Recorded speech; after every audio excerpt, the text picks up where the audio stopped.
story about the Scottish twin engines Donald and Douglas. They both came to work on my railway, but I only needed one of them. The question was, which one would I keep?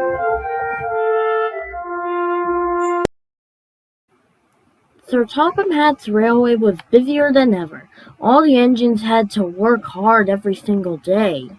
"We don't know whether we're coming or going," grumbled Henry. "I know you are working very hard," said Sir Topham Hatt, "so I have arranged for a new engine for goods work to come from Scotland tomorrow." But the next day the Fat Controller got a surprise. Not one but two engines arrived from Scotland. They were twins called Donald and Douglas, and they had lost their numbers. No one knew which of them was supposed to say. "One of you will have to go back to Scotland," said Sir Topham Hatt. "I'll paint numbers on you for now, but I will decide which is the better engine and send the other one home." So the engines were given new numbers, Donald 9 and Douglas 10. Donald and Douglas felt miserable. Neither of them wanted to stay without the other. "We'll just have to both be so well behaved that he'll want to keep both of us," said Douglas. "Aye," said Donald. "He won't be able to choose between us." The twins enjoyed working on the Fat Controller's railway. They were good at keeping the trucks in order, and they soon made friends with the other engines, such as Duck. Every day, Gordon's express train steamed in with a special coach for passengers traveling on Thomas's ranch line. Duck had to remember to shunt the special coach for Thomas to pick up. Douglas said to Duck, "Why don't I move the special coach tomorrow?" "That would be very kind, Douglas," said Duck gratefully. The next day, when Gordon arrived with the special coach, Douglas was busy worrying about being sent back to Scotland. "I couldn't abide going back alone," said Douglas to himself. He was so worried that he forgot to take the special coach to Toss. He pushed it into the siding and went to join Donald. When Thomas came along, he couldn't find the coach. A group of angry passengers complained to the Fat Controller. The Fat Controller soon went to Douglas. "I'm very annoyed, Douglas," he said.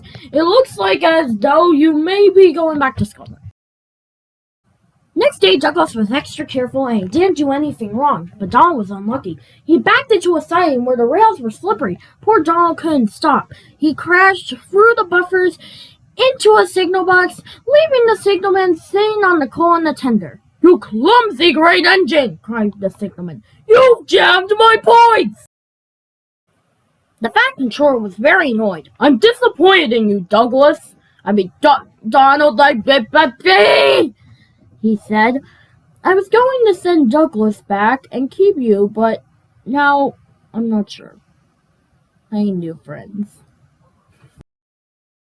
That night, snow came to the island and covered all the tracks. Most engines hate snow, but Donald and Douglas loved it. They knew just what to do. They puffed busily backwards and forwards, portraying the line. They even rescued other engines who got stuck into snowdrifts. All the other engines liked Donald and Douglas. Everyone was sad that one of them was going to be sent away. "They were wonderful in the snow," said Henry. "What we need is a deputation," said Edward. "What's a deputation?" asked Henry. "A deputation is when engines tell the Fat Controller that something is wrong and ask him to put it right," replied Edward. "I propose," said Gordon quickly, "that Percy will be our desperation." So it was Percy's job to speak to the Fat Controller. He wished it wasn't. "Please, sir, they made me a disputation," said Percy, "to speak to you." Sir, do you mean a deputation?" asked the Fat Controller. "Yes, sir. It's Donald and Douglas, sir. Please don't send them away, sir. They're really nice engines, sir." Sir Topham Hatt smiled. The next day, the Fat Controller went to see the Scottish twin engines. "I hear you've been doing good work in the snow. What color paint would you like?" The twin engines stared at him. "Blue piece, sir?" they said in surprise. "Does that mean we'll both be staying, sir?" asked Donald. "It certainly does," said the Fat Controller. But the rest of his speech was drowned in delayed chores of cheers and whistles. The Twins are here to stay.